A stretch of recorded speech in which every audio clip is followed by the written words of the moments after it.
سيدي اولاد حدا بيقول لك اولاد؟ بس الاولاد رح يكبروا يا ابو خضر. إيه سيدي، بس يكبروا بيعقلوا وبيعرفوا انه هي الشغلات اللي عم يعملوها كلها بلا طعمه. ما بعتقد، بس لازم يكون في حل. الحمد لله على السلامة يا سيدي. يلا الغدا شوي، هاي طرفة عيني بصير جاهز. ماشي بس وين كابيليا؟ بوضتها.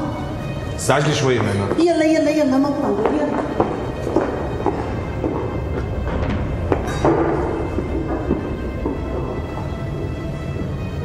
خير يا ابو خضر؟ اللهم اجعله خير. شو صاير؟